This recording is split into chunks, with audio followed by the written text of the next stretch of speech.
Hello, everyone, and welcome to the P1 Broadcasting Channel. It's Murph.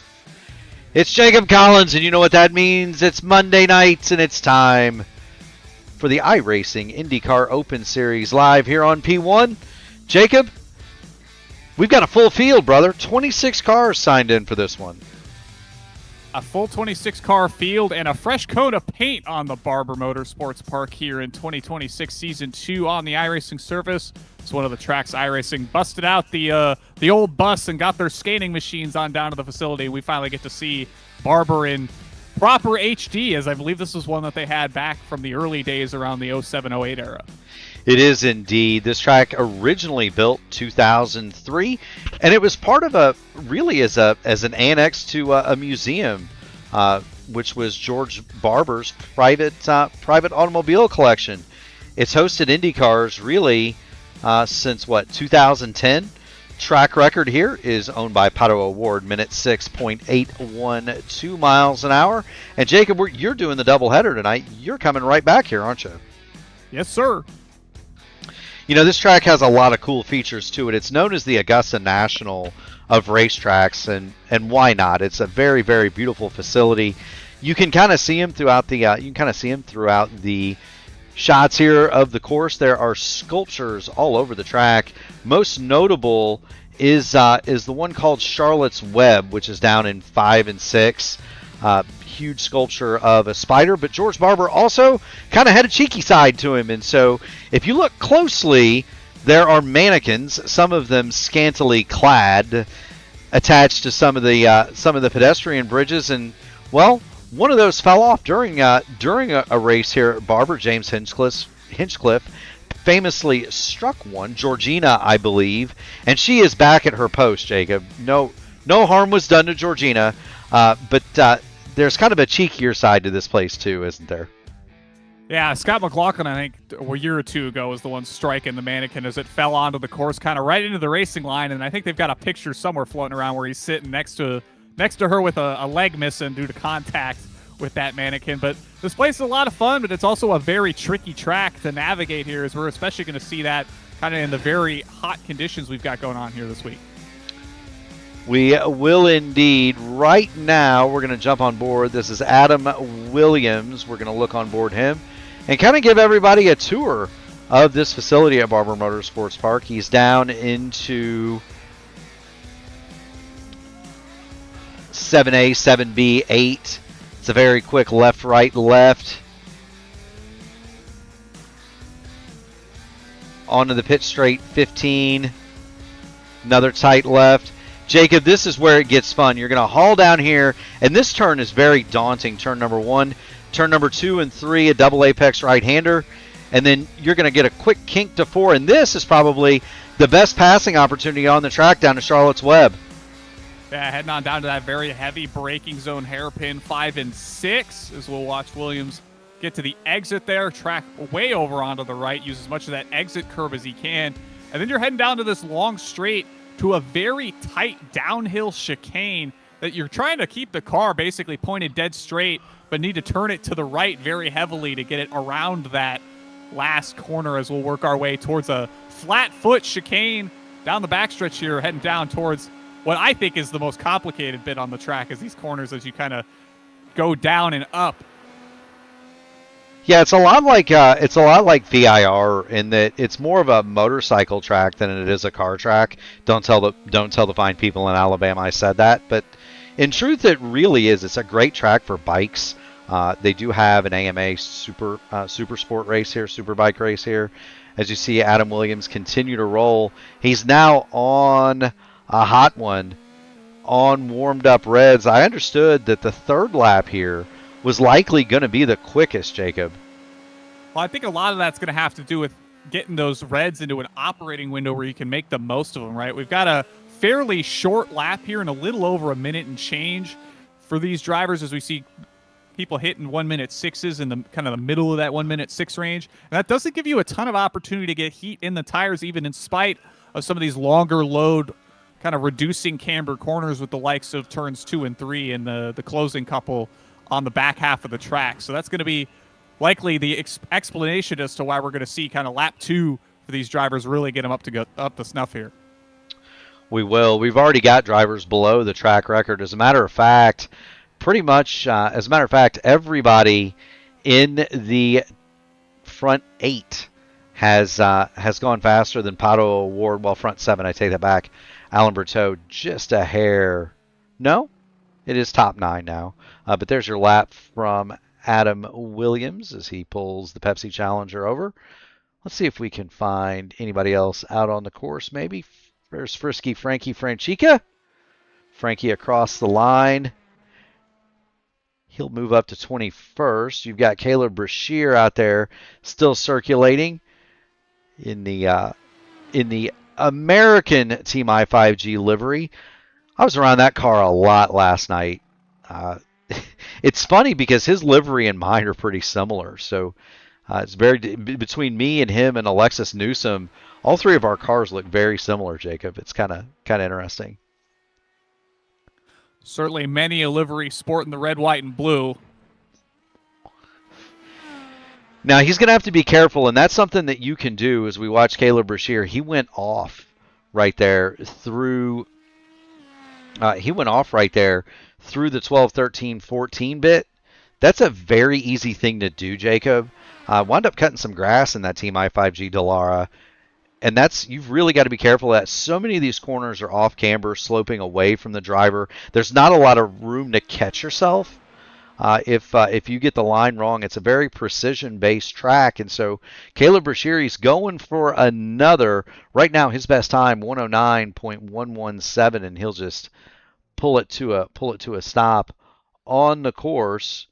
And that's going to pretty much, I think, do qualifying. I don't see anybody else at speed on the course as we get under 45 seconds in the session. Right now, Adam Blocker quickest, minute 6, 4:82.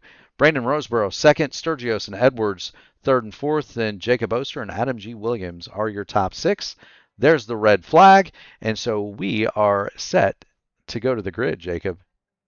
And I'm interested to see what tires people opt to pick. Is historically the last couple times we've been here, it's been a red race, but as we've seen in recent history, the blacks seem to reign supreme in a lot of situations. They have indeed. We're getting ready to go to the starting grid. On the pole with a lap of 106.482, it's going to be Adam Blocker. Brandon Roseborough will start to his outside. Row number 2, it's going to be PJ Sturgios and Logan Edwards. Row 3, Jacob Oster, Adam Williams. Row 4, Nadia Emil, Daniel Falkington, Alan Berteau, and Hunter Ingraff. Going to round out your top 10. In 11th, it's Sherritt Corey. Rashad Craig will start 12th. Lucas Lodato and Kevin Tamba will make up row number 7. And then behind them, Edison Toole, Joseph Manning, Ty Keela, Nigel Honiger, Jared Wakefield, and Trey Schultz will be through 20th position. Frisky Frankie Franchica will start the number 20 and 21st. Caleb Brashear, 22nd. Thomas Van Kirk, 23rd.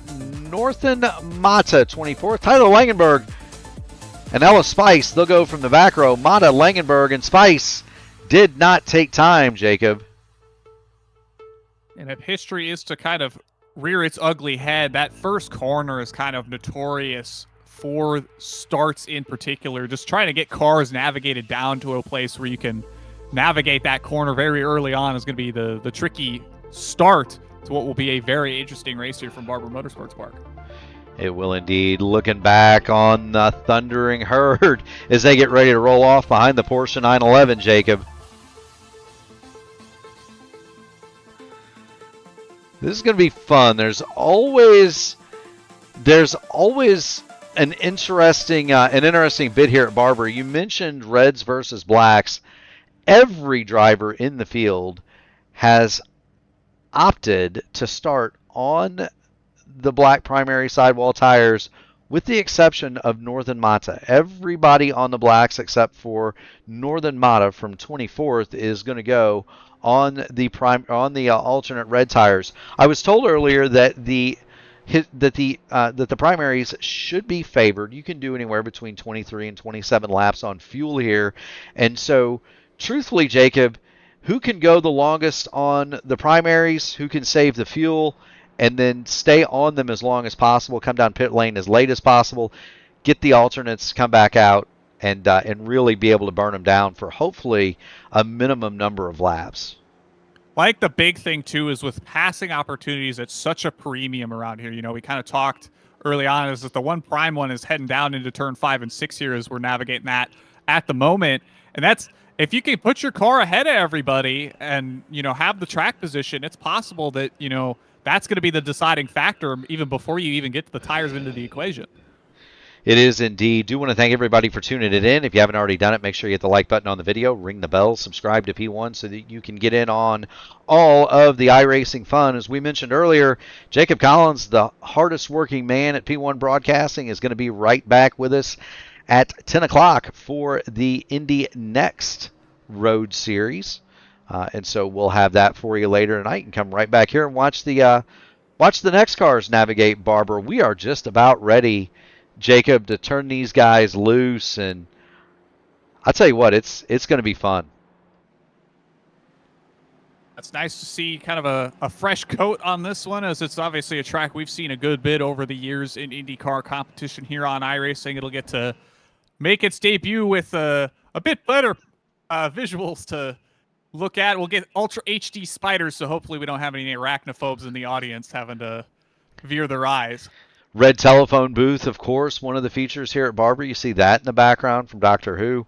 All sorts of just interesting tidbits around here. They finally added the web to Charlotte over there. They finally gave her a web, so there's that. We say Charlotte's Web enough. My daughter might come down here. Her name is Charlotte, so I'll probably be careful on that bit. Jacob, I'll let you mention the spider. Anyway, pace car is off. Adam Blocker, Brandon Roseborough will lead him to green. Sturgios and Edwards on row 2. Blocker gets the jump. Green flag is out, and we are underway here at Barber. Green flag. Single file until about the 4th or 5th car, as I believe that's going to be Edwards with Oster alongside. Oster will make the move into turn number 1. Everybody cleanly through turn number 1 so far. They all make it. Up the hill they charge over toward turn 5 and 6. And here we go around the spider, Jacob. They get very, very close together, getting into the braking zone through 5 and 6 there. You're seeing Oster start to work momentum forward as he's looking to hunt down PJ Sturgios ahead as they head off into that very tricky chicane. They do indeed, and there's Jacob Oster. He is all over the back of PJ Sturgios. Everybody more or less single file throughout the field. No battles side by side. If we get those, we will bring him to you. We're going to jump on board Jacob Oster. We saw him win last night in the Votive Indy Oval Series, and here he is working the rights and the lefts, and he's trying to work on the back of PJ Sturgios for that 3rd spot.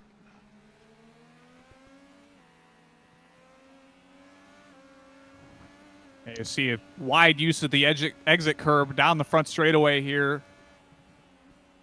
You know, that's really a hallmark. Oster is a pro-level driver. It's really a hallmark of those drivers. They use up every last inch of the road, Jacob. And Oster, no different. You see him, he's going to be, if it's paved, he's going to race on it. And sometimes, if it ain't paved, he's going to race on it. You know what I mean? He's very good at maximizing every inch of the circuit as he continues to chase down, or attempt to chase down, PJ Sturgios. The weather, you couldn't have ordered it better, Jacob. 71 in the air, 90 on the track. Wind is out of the west. It's anywhere between 8 to 10 miles an hour, mostly cloudy. Weather will definitely not be a factor here, Jacob. Yeah, certainly not one we're going to see likely impacted by the rain we may have been expecting heading into this race. That's certainly something that we'll have to look out for in future events here. It's already tricky enough to get around this track when you've got ideal conditions like we may have on the cards here now, but you add a little bit of moisture to the mix, and that's only going to make it all the more tricky. It is indeed. Looking in on Rashad Craig. This is the closest battle on the track. He's working on Kevin Tamba. This is 13th and 14th. There's another battle up ahead of this. Alan Bruteau and Daniel Falkingham, and we'll check in on that one. Bruteau all over the back of Falkingham. Daniel's been making the rounds in the likes of the Elite Racing League. We saw him win an Indy Next Road Series event at Road Atlanta in the wet last season, so he's certainly getting some time in between those NASCAR Pro Series qualifying events here in the early stages of 2026.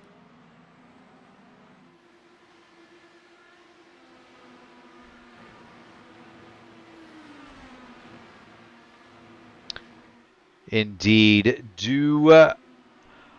Want to continue to show the best battle on the track. It's Daniel Falkingham and Alan Berteau. Trey Schultz has the meatball, and so he'll be forced to report to the pit lane. He's been on the pit lane now for 30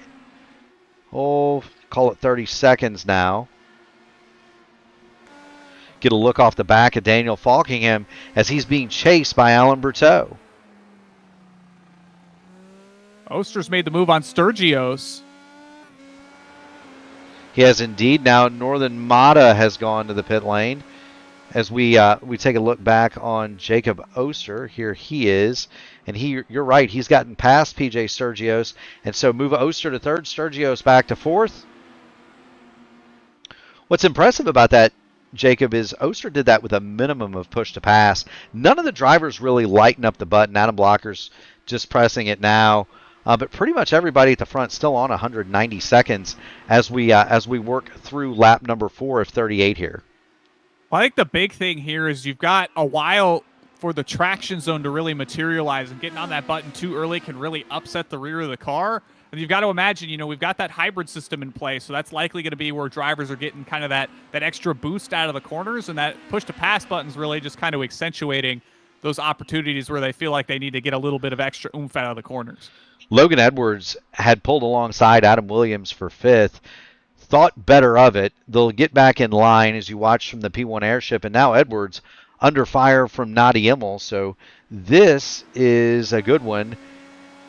On board Edwards as he looks up ahead to Adam Williams, but he's got all kinds of problems behind him from Nadi Immel. Immel is right there.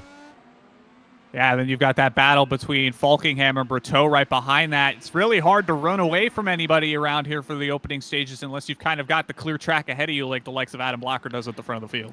It's not. It is difficult. The other thing is this track does have some long straights to it, Jacob, and because it's got some long straights between, the main straight, for example, between 4 and 5, 6 and 7, and then 10 and 11, the draft here is effective, and it can kind of keep the cars glued together a little bit. You're watching Logan Edwards in 6th.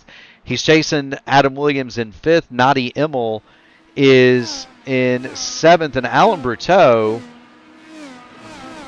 has now pulled right into the back of Daniel Falkingham. We were looking at that battle, but Berteau, I think, is a little bit quicker than Falkingham if he can figure a way past. The problem is there's not all that many places to pass here, Jacob. No, we're kind of citing that turn 5 and 6 complex as the prime passing opportunity. You can maybe size something up. Oh, Edwards. Logan Edwards off.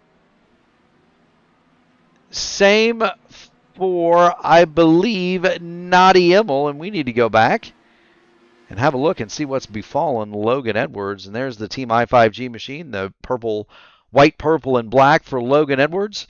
Here he is. He's got Nadi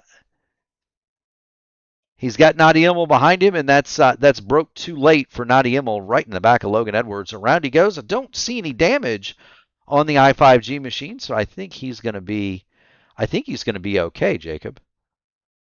That's a close call for Edwards, all things considered. iRacing likely giving him a bit of a bone there as he's fallen to 13th, but seems to be able to continue on, sliding around. Maybe he's got damage we can't necessarily see on that machine, but that is possible. Now, Nadi Immel went straight to the pit lane, and he is going to be there for a while, 36 seconds and counting for Nadi Immel. Logan Edwards, though, slides off. Here's another battle. Newly acquired Rogue Racing entrant Jarrett Corey.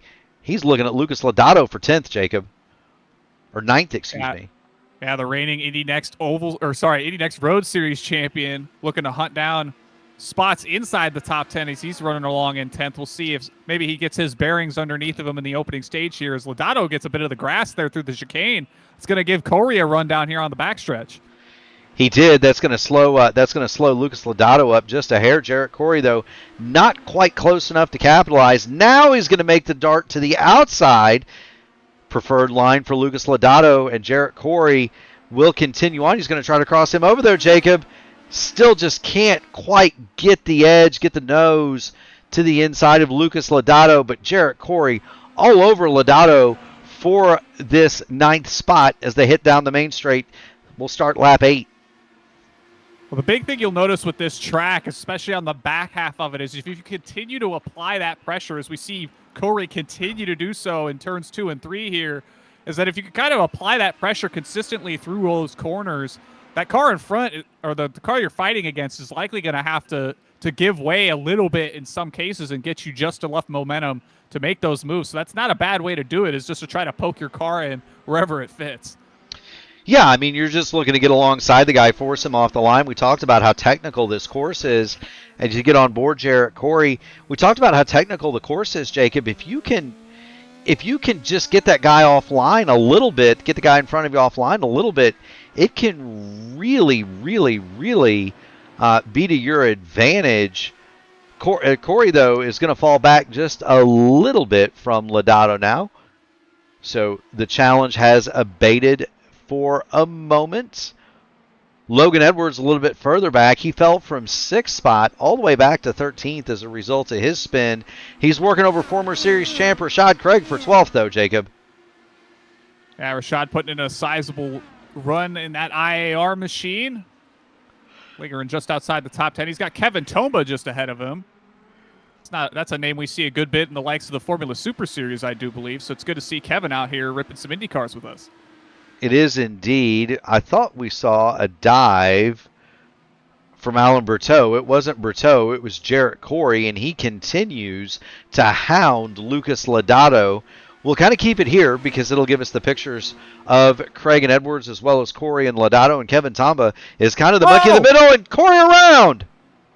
He managed just to hold on to it, just a bit of a slide there. Might have tried to grab a little too much, a little too late heading down the hill there, and that's the tricky part about that chicane, is because you're still progressing down the hill there. When you get onto those brakes, you're kind of sliding the whole car down the hill. Yeah, it really unloads the car quite a bit, and if you miss your line there by so much as 6 inches, you're going to go for a ride, Jacob. It is really difficult to get through there in the big cars. I can't imagine what it's going to be like in the smaller Indy Next cars, because they're smaller and lighter than these, of course. It's going to have to be a handful. As you see Rashad Craig, he'll run it just a little bit wide in pursuit of Kevin Tomba. Craig moved up a spot. Edwards forced to fall in behind Corey, and now it's kind of jumbled. I think the line here from fastest to slowest is reversed. I think Tomba's holding up this gaggle of cars just a little bit, Jacob. But I think they're progressively faster from Edwards to Corey, from Corey to Craig, and from Craig to Tomba.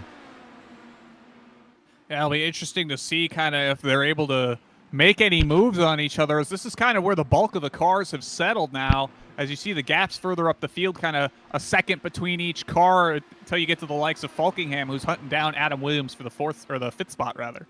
Nottie Immel comes by on a fresh set of tires and rips off the fastest lap of the race. Minute 8.039, and probably a little bit of red mist for the driver of the number 9 machine, because he's a lap down after the contact with Logan Edwards. He had to pit for repair. He's back out. He's very fast, but Nottie Immel a lap down in 24th. We're continuing to watch this battle between Tomba, Craig, Corey, Edwards, and Joseph Manning has snuck into the picture back there as well. It's going to be interesting to see, can Rashad Craig dispose of Kevin Tomba, and they are catching Lucas Lodato here at a fairly decent clip. Last time, Kevin Tomba 0.4 of a second quicker than Lucas Lodato. Well, let's not forget, it was just a couple laps ago. Oh, Craig's going to lock up through the chicane. Keeps it on the tarmac, but it was just a couple laps ago that Jarrett Corey was battling with Lodato for position and then kind of fell off of him and made his error. So it wouldn't be too surprising to see maybe these cars that are fighting behind Lodato be able to start to reel him in slowly as they kind of get space between each other. It is indeed, and for Lucas Lodato, and here he is. He's a couple of seconds up there. Oh, Falkingham's around. Daniel Falkingham is around at turn number 2, and he's lost the rear wing. And let's see what's happened to Daniel Falkingham. Caleb, no. That looks like that machine got loose, and then Williams had nowhere to go behind him. Jacob, I did the thing again. I had the audio on, so I appreciate everybody's patience with the fourth wall break there. It's difficult sometimes to go between racer and broadcaster. It's a line that I tread very carefully. And there's Daniel Falkingham. We'll get one more replay of it. Looks like he just he got some contact there, got some help from Adam Williams. You see the front wing gone from the Adam Williams machine. Falkingham minus the rear wing. He's going to have to limp that thing around. And for Adam Williams, well, he's already been passed by Hunter Ingrave. And he has not stopped, but he is sans a right front wing, Jacob. Well, you got to think if he can hold on to it just long enough, he can get this car properly inside the pit window, can maybe change onto those alternate tires and salvage something here. If he comes in too early, there's nothing to save at that point, and he's just going to be riding around all on his lonesome. So he's got to at least fight for it while he can.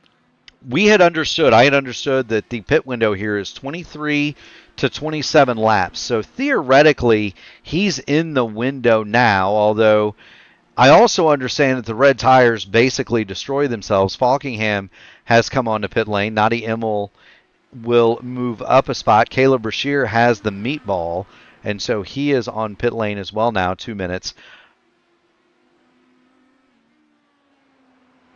But yeah, I mean, he wants to get in the pit window. Otherwise, it's going to be all for naught. He's going to give himself an extra stop. We're going to go back and check out Logan Edwards, because Logan Edwards is still all over the back of Jarrett Corey,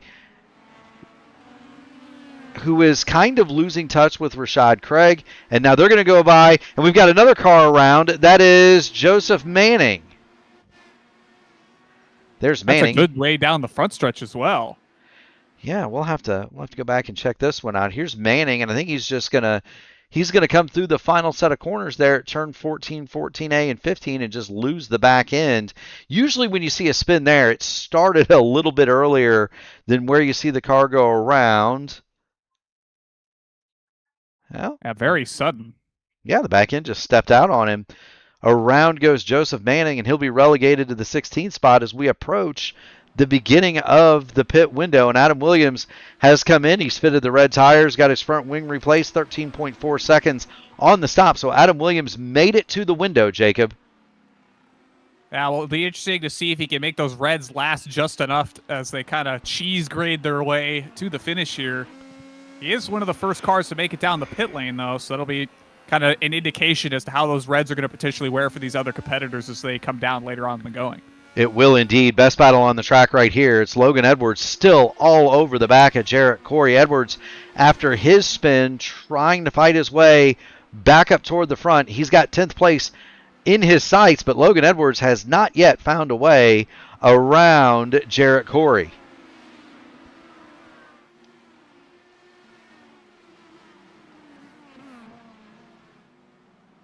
And all the while, they've collectively, between the likes of Tomba, Craig, Corey, and Edwards, they've reeled in Lucas Lodato by over a second at this point. So that's going to give them another position kind of in the mix here in the back half of the top 10. Yes, it will. There's Lucas Lodato in the WSR Esports machine. And you can see visually Kevin Tomba closing that gap. Last time through, Lodato 109.120, 109.017 for Tomba. And they've been consistently carving about 1/10 of a second to 2/10 of a second a lap out of Lucas Lodato. Now, does the short pit enter into it here for you, Jacob? Or are you going to run these blacks until you can't run them anymore? I think given what we've seen kind of historically with that red tire, I would want to run the primaries as long as I possibly can, because those things they're gonna have real good speed for about 3 laps. Then you're gonna get to lap 5 or 6, and that thing's just gonna chug around slower than molasses. So I think these guys have got to commit to going as long as they possibly can on this first set here. On board with Kevin Tomba as he continues to give chase to Lucas Lodato last time through. Just 100th of a second was the difference. And so Lodato's either turned up the wick or Tomba's suffering from the dirty air behind Lodato. Don't really know which as they come through the chicane at 7, 7A, 7B, and 8. It's just such a fearsome set of corners, Jacob. I mean, I think you could say that for every set of corners on this track. Any of them you put together in succession is tricky. Even when you isolate some of them, they're just as scary as we watch the likes of Tomba and Craig navigate the very tight, reducing radius right-hander here before we get onto the front stretch with that left-hander. We do indeed. That's such a great shot in the grass as you see the cars come around, turn 15 and on to the front stretch. Logan Edwards is getting ready to pop. Backs out of it, Jacob, but he has been all over Jarrett Corey. And give Corey credit. We haven't seen him in a lot of these top split races, but he's withstood the pressure from the old narc brain. And Logan Edwards, a winner in just about every series we've broadcast here on P1. He wants to get through, but he hasn't found a way to get through quite yet. I think a lot of that just comes with the experience of kind of learning up the ladder. That's a driver we've seen take on every road to IndyCar we've seen on the service, the USF, the Indy Pro, and of course that new Indy Next machine as the reigning Road Series champion. He's gone through it the traditional way in a lot of regards, so it's cool to see that kind of puts him in a solid position to take on some of the best competition we've got in IndyCar here. It does indeed, and he is holding on to that fifth spot by his fingernails. Logan Edwards continues all over the back of Jarrett Corey, and this is again the best battle on the track. The only other one that is in touch is this one. It's going to be Nigel Honegger on the back of Edson Toole, and here they go down the front straight. Oh! Big lunge from Honegger there going into turn 1 and 2. He's going to try around the outside at turn number 3, Jacob. That's certainly an unconventional way to do it, but he's still got the momentum there for a time, but Toole will clear as they head towards Charlotte's Web here. We'll see if Honegger gives him another crack on the outside here. He does. He does indeed. Toole on the left, Honegger on the right. Nigel Honegger cannot make his way around the outside, and so Edison Toole will hold on to that 12th spot, and these two are not all that far away, about 4 seconds from the Lodato, Tomba, Craig, Corey, Edwards conga lineup here. We're going to check back in on Rashad Craig because he is now closed right back on the gearbox of Kevin Tomba. Yeah, Tomba's kind of struggled the last couple times by losing ground to Lodato ahead, and Craig's been able to kind of keep it cool and calm behind him, see if he's maybe able to capitalize on some of the pressure that might be mounting on the driver of the 6 machine. We're going to see indeed. Do want to thank everybody for tuning in. If you haven't already done it, make sure you hit the like button on the video, ring the bell, subscribe to P1 so you can get in on all of the iRacing fun. It's going to be a doubleheader tonight. Jacob Collins will be back here at 10 o'clock with the Indy Next Road Series. Tomorrow night, it's a tripleheader we've got. We're going to start off with the iRacing INDYCAR Oval Series top split at Richmond. We're going to follow that up with 2 races. That's at 8:15. We're going to follow that up with 2 races at 9:30. Jacob Collins, you're going to have the Indy Next Oval top split at 9:30, and then we'll end the night with Area 51 at the Daytona Road Course. Won't that be fun? Where are the next oval cars at, Jacob? An Amazon warehouse formerly known as USA International Speedway. Gotta love you some USA International Speedway. That's where I won my first open wheel formula car race at, by the way. Was USA International. USF 2000, some guy named Matthew Brabham was in the field. He and I went heads up, and I came off the winner. That was the race that kind of started me down the path to doing IndyCars and iRacing. I had done stock cars, but not to that point anything open wheel, and kind of got in the car on a lark, and it was a heck of a good time, Jacob. You and me both, Mark. You and me both.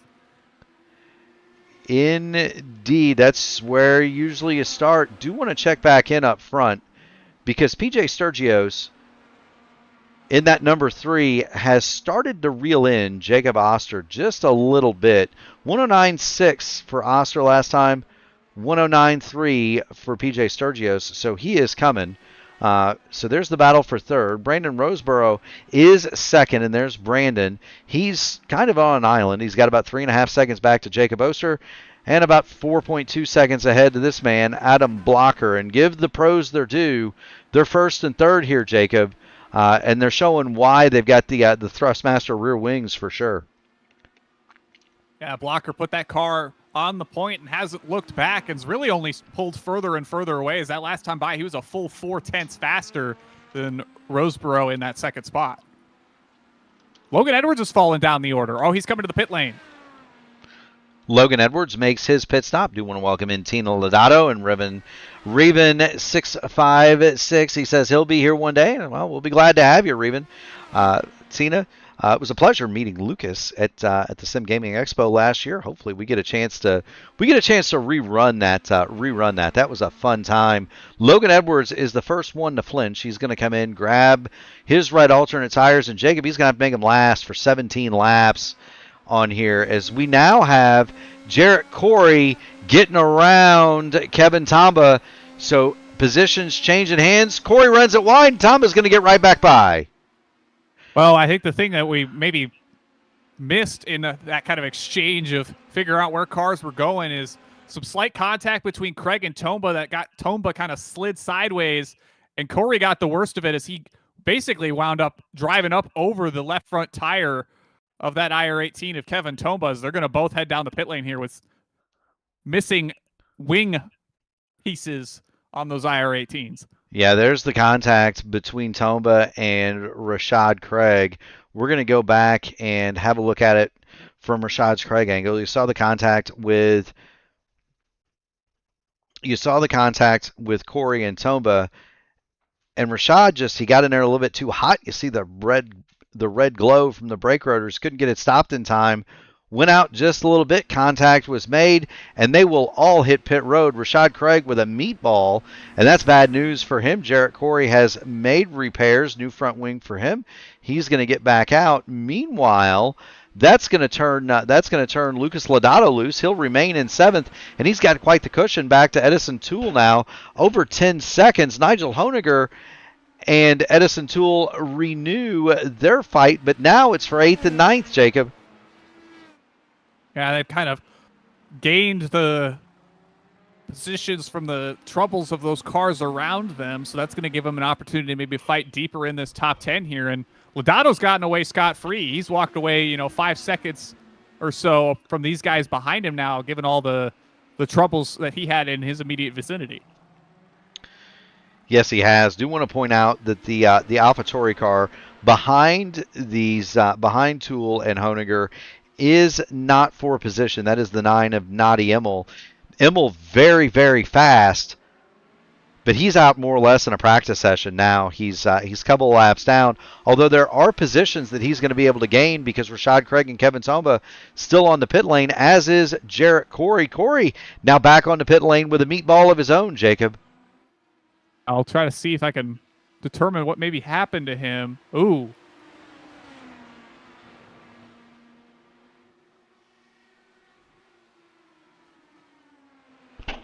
Maybe struggle getting the power down off turn 6, and he'll clock the inside wall.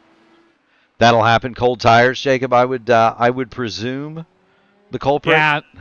Yeah. The red tire, especially since kind of the more recent tire updates they've done to this car, has been much trickier to get up to a temperature. And the cold variant of it, kind of the first lap, is more or less undrivable at the speed you kind of want it to be, and that can catch you out if you're not really fully ready for it. It can. It seems to also deal with heat a lot better, Jacob, as we see Nigel Honiger now. He's going to try to round up Edison Toole around the outside at Charlotte's Web, and he's going to get that move done. Nadi Immel going to try to come through, but move Nigel Honiger to 7th. Edison Toole back to 8th. Adam Blocker continues to lead it, although he's coming down pit lane. Brandon Roseborough, Jacob Oster are going to follow him through, and that's going to hand the lead over to this man, Alan Berteau. So Berteau is going to go for another, Jacob. Engrav will join him. We'll see what PJ Sturgios opts to do this time around, as he's a fairly significant distance behind those two, some 13-odd seconds off the back of Blocker now. This Blocker's coming out of the pit lane. Sturgios will go another time around here. He's already on the red tire, so he must have come down that last time by. We'll see if he's able to maybe make some inroads on those machines that just pit. Yeah, that was his outlap. So PJ Sturgios runs along in 5th, but he is about 2.5 seconds behind Jacob Oster. Jared Wakefield, Nigel Honinger coming down pit lane. Joseph Manning doing the same, and that's going to leave Bruteau and Ingrav. We're looking at Alan Bruteau. You can see Hunter Ingrav behind him. They're going to go at least one more circuit, and you got to wonder, were they able to save enough fuel to make it the full 27 laps, Jacob, or if they're going to stop this time through? We're going to watch for Alan Bruteau as he is going down pit road. Hunter Ingrav is going to go for another, Jacob, so he's going to make it at least 25 laps and go for lap 26. Now, there doesn't seem to be a huge amount of pace drop between those machines kind of compared to what we saw of cars that have already come down the pit lane. Obviously, those red tires are going to fire off really, really strong. As they kind of overstay their welcome, they're going to start to fall away, as we've seen, kind of the likes of a Daniel Falkingham, amongst others, kind of fall into about the same pace that these old black primary tires are doing. So that may be a benefit here if Hunter can kind of play the track position game and get out ahead of some machines he was fighting before. Yeah, it may help him out tremendously because he's not going to have to deal with nearly as much degradation. Here's Hunter Ingrav, and we'll follow him from the lead in the road racing entry. He currently has it, but he's got to stop. He is on working lap 26 of his run. And there he is. He's approaching Ty Keela there, and I thought I heard maybe Ty go off. But there comes Hunter Ingrav, so he's going to make his stop. And where is Adam Blocker? He's already at pit entrance. First lap through for Adam Blocker on the alternate red tires is going to be this one, Jacob. And I bet you it's a fast one. 1:07.079, and that is by far and away the fastest lap of the race. Brandon Roseborough comes through at 1:07.256. Oster 1:07.150. PJ Sturgios is the first man into the 106s, 1:06.733. Well, he's on kind of that prime lap for those red alternate tires in his third lap out. So we'll see if maybe some of these guys that came out that last time by are able to best that effort from Sturgios. Well, and PJ Sturgios has made up a ton of time on Jacob Oster. He is just 1.2 seconds ahead, and Oster's got lap traffic ahead of him. Oster's got lap traffic ahead of him. Now, he'll dispose of that lap traffic, and we'll see if it holds up Sturgios any more than it did Jacob Oster. We see Oster try to extend and escape, but Sturgios is going to make it through as well, Jacob. Yeah, they're going to navigate kind of the 12, 13, 14, 15 complex here. We are indeed. Do want to thank everybody for joining in. If you haven't already done it, make sure you hit the like button on the video, ring the bell, subscribe to P1 so that you can get out on all of the iRacing fun. It's a doubleheader tonight. Jacob Collins will be back at 10 o'clock with the Indy Next Road Series. Tomorrow night, it's a triple header starting at 8:15 with the Indy Oval Series top split, 9:30. Jacob Collins is going to be at the Amazon warehouse, formerly known as USA International, and Area 51 will go off with their lone road race at the Daytona Road Course. Wednesday, you've got both the Horizon INDYCAR Series at 8 and the Formula Super Series at 8:20. Thursday, the 10 Tops will be back, Jacob. They're going to Martinsville in the Outland Custom Arms Grand National Series. 8:20 pre-race, 8:35 start. The trucks will have Friday off, and Saturday it'll be the iRacing INDYCAR Series right back here at Barber. That race will be at 2 o'clock Eastern. And then last but not least, Jacob, we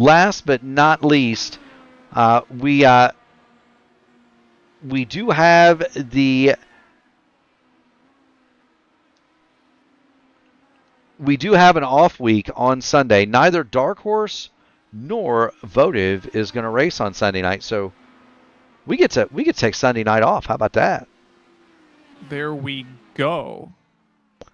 We do indeed Best battle on the track is this one. It's PJ Sturgios continuing to try to hunt down Jacob Oster. Oster third, Sturgios fourth. Lucas Lodato has also caught Logan Edwards, and Edwards is on some older alternate tires.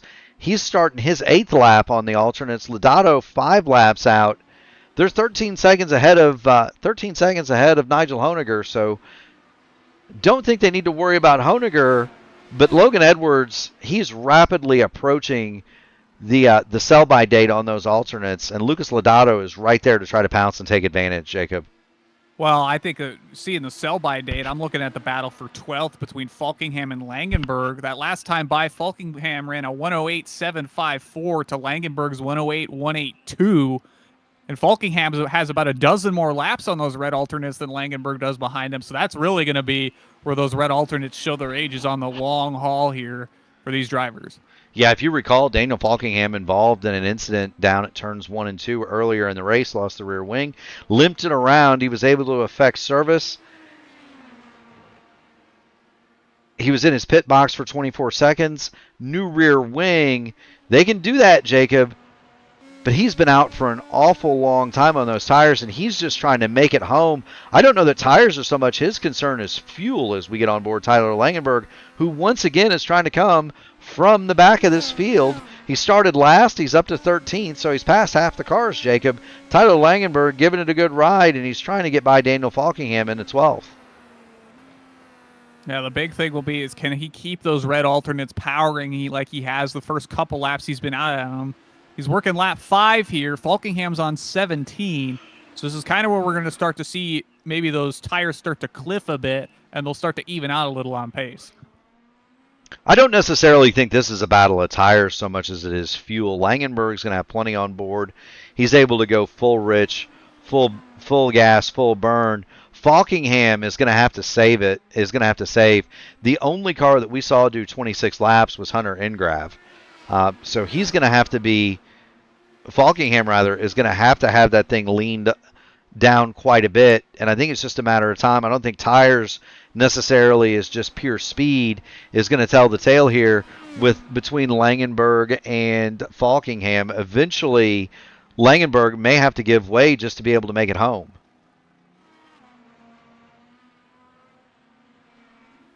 Yeah, certainly always a little bit extra help to have a car ahead of you kind of pace you back a little bit as you're trying to hit that fuel save. Absolutely. Looking back in on Lucas Lodato and Logan Edwards. Lodato has yet to pop on Logan Edwards, but Lodato giving it a good ride. He's in the 8th spot. He started this race in 13, so he's up 5. And Jacob, it's not going to be too much longer before Lucas Lodato works his way past Logan Edwards. Well, I think the other thing we got to keep an eye out for is PJ Sturgios on Jacob Oster. That last time by, he was almost 0.5 of a lap faster than Oster was, maybe a little closer to 4 now that I'm reading this number a bit better, but that'll be a battle that'll likely brew over in the last couple laps here. It most certainly will. Now, the problem for Sturgios is he's got one more lap on his tires than does Jacob Oster. Oster's been out 7, Sturgios 8, and I think the reason for that closure, you see the pink and teal car in the background. That's Frisky Frankie Franchica. He just went a lap down to these cars. We had a car off in the sand up there, but I think everybody got it straightened back out. Lodato is there, Jacob. He closed to within 0.3 of a second, make it 0.4. He is now in range of Logan Edwards, and the issue now for Lodato is can he get a run either down in a turn 1 or down in a turn 5, whichever he prefers, but can he get a run and make it stick? Well, we've also seen kind of some significant lunges heading through this back corner complex as well, so that's potentially an opportunity to set up maybe a run down the front straightaway there to make a move. Lodato on the button, not quite close enough to get to the old narc brain Logan Edwards.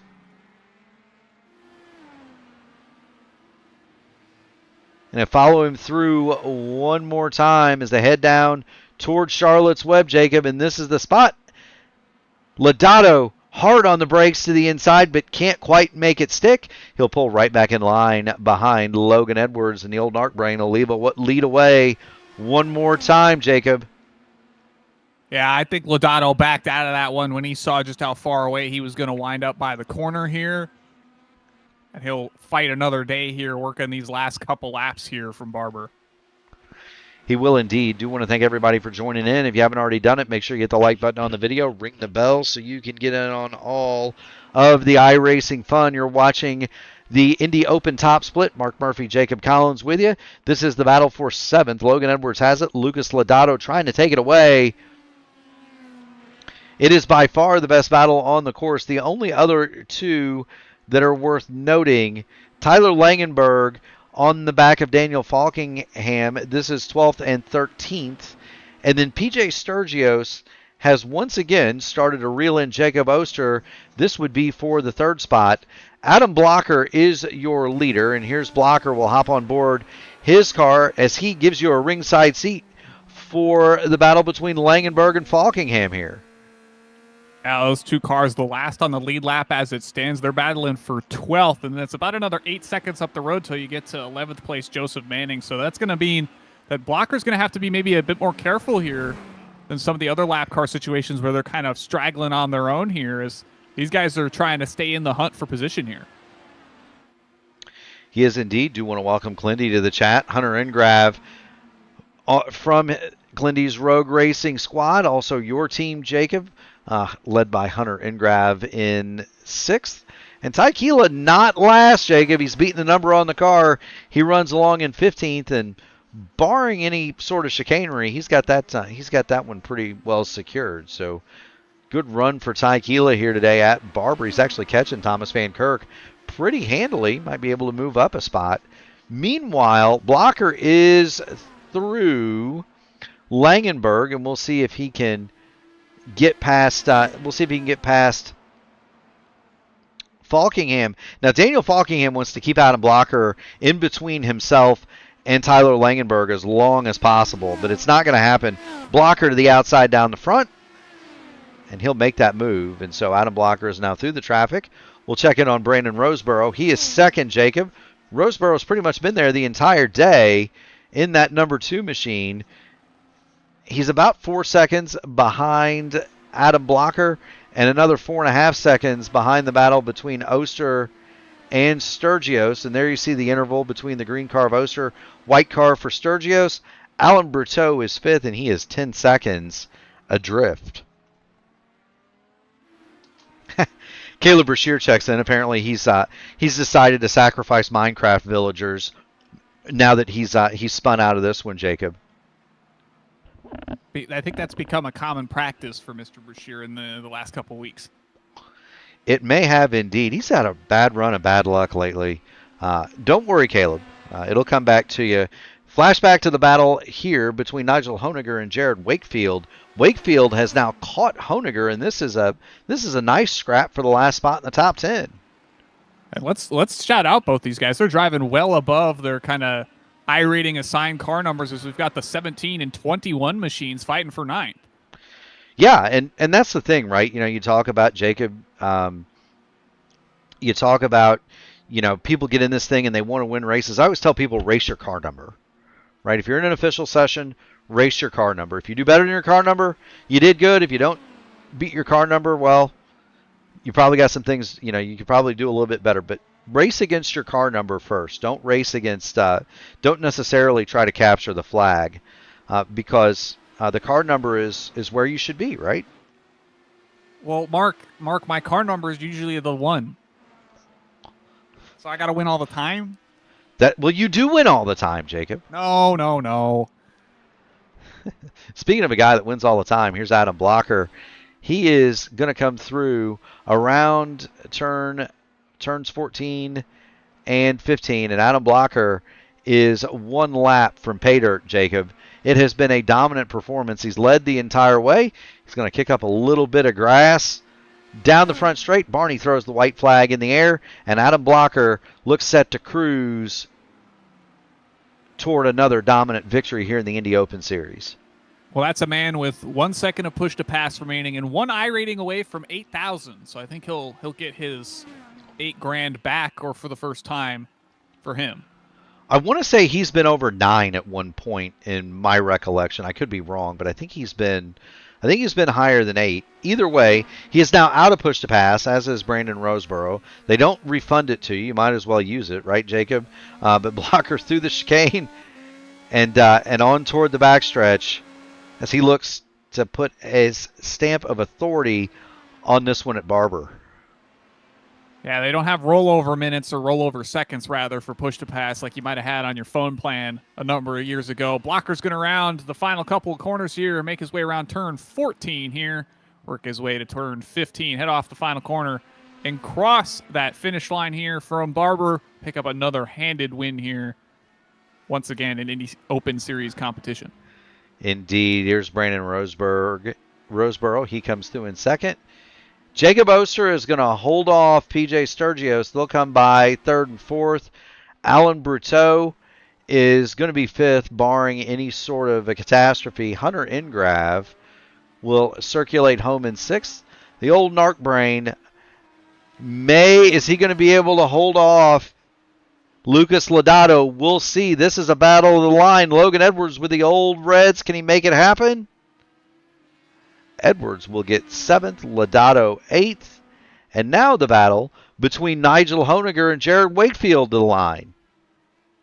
Yeah, Wakefield's going to close in a little bit on the downhill, uphill there. They're going to work 13 and 14 here. Really, that's kind of the last chance to me. It's you're not going to be able to make a pass through turn 15 unless you've set it up already in 14. Honiger and Wakefield will come through.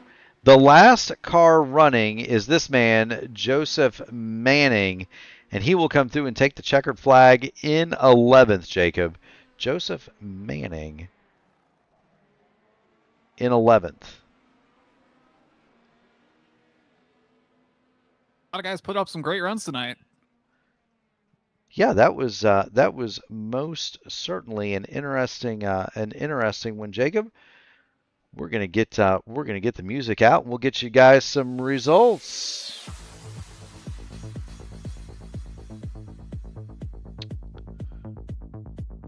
With a win from pole, it's Adam Blocker, 5.3 seconds over Brandon Roseboro. Jacob Oster, he'll come through another 5.5 seconds back in third. PJ Sturgios and Alan Berteau round out your top 5. Hunter Ingrave, Logan Edwards, Lucas Lodato, Nigel Honiger, and Jared Wakefield, positions 6 through 10. In 11th, it's Joseph Manning. Daniel Falkingham is 12th. Tyler Langenberg, Thomas Van Kirken, Ty Keela will go 13th through 15th. Frankie is the final car, 1 lap down in 16th. Nadia Immel, Kevin Tomba, Edison Toole, 2 laps down, 17th through 19th. And Jarrett Corey, your first car out, in 20th. 21st, Rashad Craig. Ella Spikes, 22nd. Adam Williams to be credited with 23rd. Caleb Brashear is already in the netherworld. He's going to be classified 24th. Trey Schultz, 25th. And Northern Mata will be the final car to be credited with a start here. He'll be given 26th spot.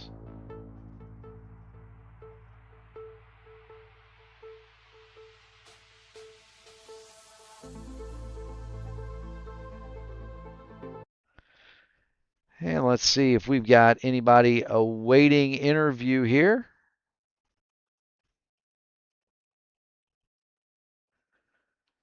There's Jacob Oster. We'll go ahead and bring in Jacob. Jacob Oster, you've got Murph and you've got Jacob Collins in the P1 broadcasting booth. You hear us? I copy. Well, you won what was the closest finish in anybody's memory last night in the votive race at Chicagoland. You come here to that was a wide open super speedway, 1.5 miles, 215 mile an hour laps. You come here to Barber, which is not that, and you're on the podium again, the sure mark of a pro. Talk to us about your day, my man.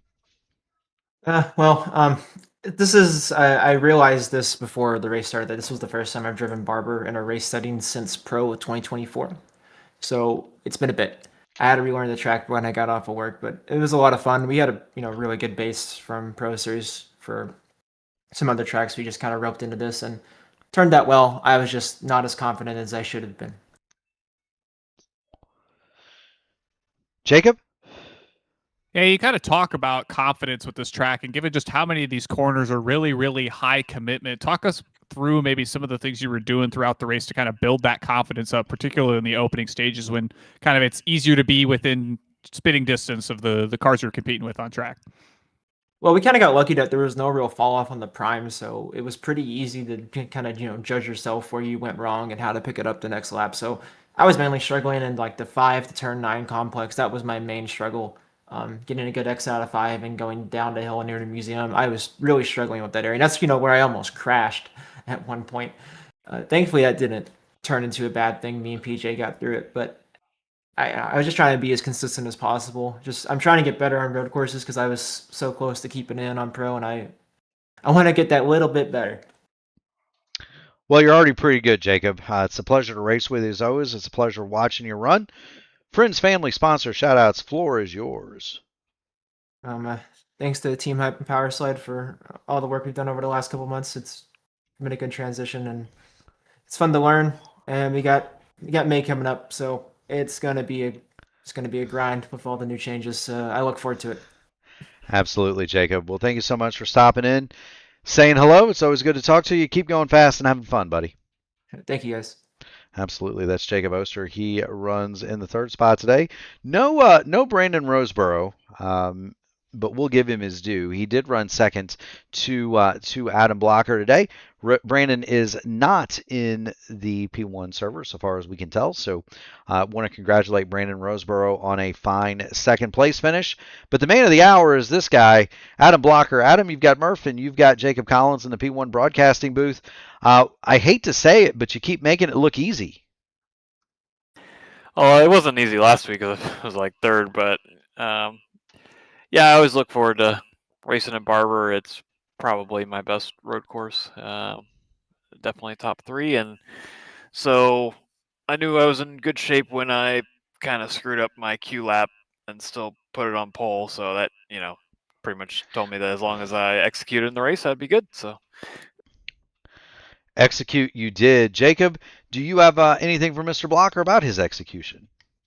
Well, I think a big thing here is just kind of the momentum that this track carries with just how much you have to commit to every corner around here is really, really important. And do you have any kind of thoughts as to what you're doing out there to really hone in on each and every one of these very complicated corner complexes, particularly when you've kind of got that sizable gap building up behind you, but you need to kind of lock in and get every one of these corners right?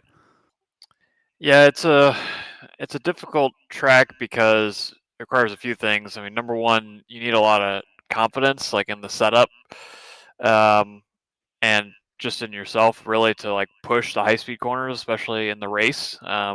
Especially like it took me a couple laps there. It don't normally does with this track in the race to get going on those cold tires. And that's why Brandon was all over me the first lap or two. But once I got tire temp and once I kind of got into it, you just have to trust the downforce on entries. But the big thing is that almost all the corners require a really smooth brake trace, like brake release. There's only one corner, turn 5, that requires like any sort of heavy braking. Almost all the other ones are like a really low pressure, flat brake shape.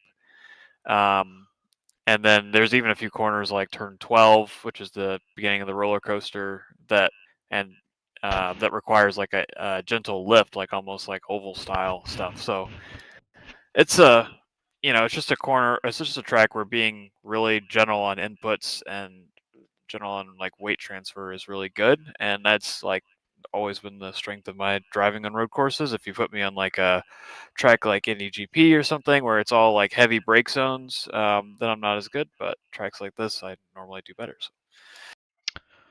Well, whatever you did, it was good enough for another big win here in the Indy Open Series, Adam. Congratulations on your fine run, friends, family, sponsors. You've got the mic. Yeah, I just want to thank everybody for showing up and thank the Power Slide team for an awesome car. And yeah, congrats Jacob on the P3 and thanks Brandon for the race in P2. And yeah, see y'all at Texas. Absolutely, Adam. Keep going fast and having fun, buddy, and we'll see you at Texas. Yep, see you there. Absolutely. That is Adam Blocker. He gets the win tonight. Brandon Roseborough has joined us. And so, Brandon, you've got Murph, you've got Jacob Collins in the P1 broadcasting booth. Can you hear us? Loud and clear. Well, you were kind of the best of the rest. You were 5 seconds behind Adam and 5 seconds ahead of Jacob, kind of the meat and the power slide sandwich. Talk to us about your run and what you think it could have done to maybe get a little bit closer to Adam Blocker up there. Yeah, best of the rest is definitely a great description. Honestly, just more skill and more confidence. That's the biggest thing. Like, shout out to Adam because he's always, been fantastic in these cars. He's had a lot of time put in. But yeah, like set was fine. I think I was kind of keeping him honest towards the start, on cold tires. But yeah, it was just longer we went in the run. Yeah, my tires fell off. I was just losing more confidence, and then I just wasn't pushing the high speed as much as I should have been. Jacob? Yeah, and I think the big thing here is just given how much you have to commit into all these corners here, the high-speed stuff especially, that's where a lot of that time comes from. Can you kind of walk us through maybe some of the things you're feeling inside the car when you kind of miss one of those in a way that feels significant in terms of that lap time? Usually I have this track down to muscle memory. So if anything's even, an inch or two off, I'll feel it. And that's kind of when like, uh-oh, you got to kind of recover and save yourself from going off track because there's not a lot of room for mistakes, even though there's a ton of grass here. So yeah, it's really just keeping consistent and making sure that you don't make those tiny mistakes because they add up over the course of the race, as you see. They do indeed, Brandon, but you made less of those than most. You're bringing home second.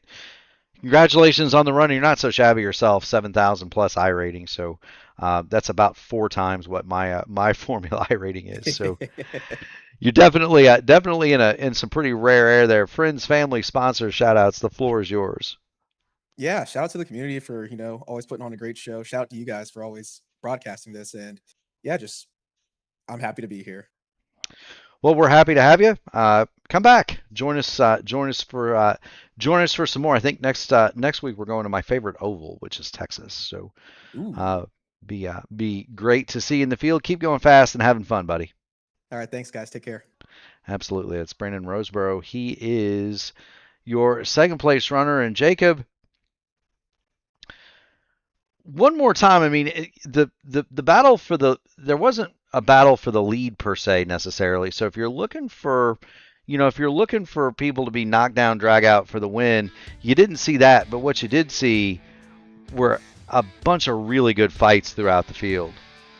Well, I think that's what this track's kind of all about, right? Is you've kind of got the position where a lot of cars near the front of the field can kind of start to pull away very, very quickly once they get the cars kind of built up underneath them on the heated up tires.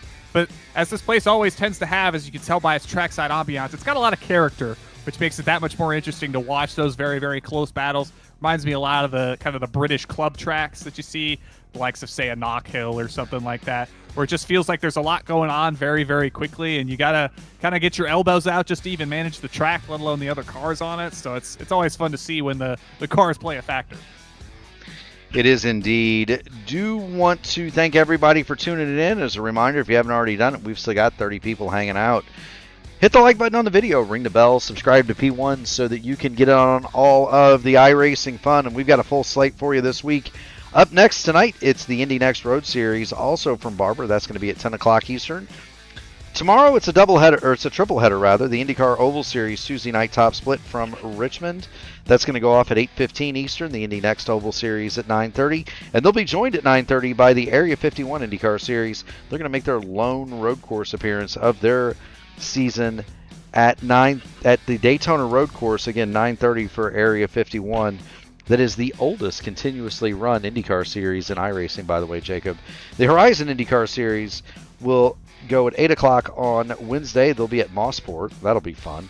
The Formula Super Series from the Red Bull Ring will happen at 8:20 also on Wednesday, so another doubleheader. Thursday, the 10 tops are back. It's the AMA Outland Custom Arms Grand National Series from the Paperclip at Martinsville. 8:20 pre-race, 8:35 start. The trucks are off on Friday, so that leads us to Saturday. It's the INDYCAR iRacing Series presented by 40 Racewear. Back right here at Barber, 2 o'clock on Saturday afternoon.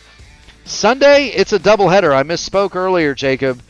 The Sim Gaming Expo Classic INDYCAR Series will go at 2 o'clock in the afternoon. They'll be at Vegas.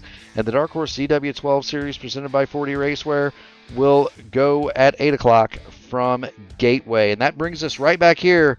Next week, 8 o'clock Eastern Standard Time, it's the INDYCAR Open Series Monday Night Top Split from Texas. As always, we want to thank the fans in the stands, the drivers on the track. I want to thank my broadcast partner, Jacob Collins, because he's an awesome guy. But what we really want to thank the people that make it all possible, and I mean who really make it possible: the military, the police, the firemen, the EMTs driving the ambulance, and Jacob, the nurse that unloads you when you get there. From the bottom of our hearts, we thank you all. Stay tuned. Indy Next is up next.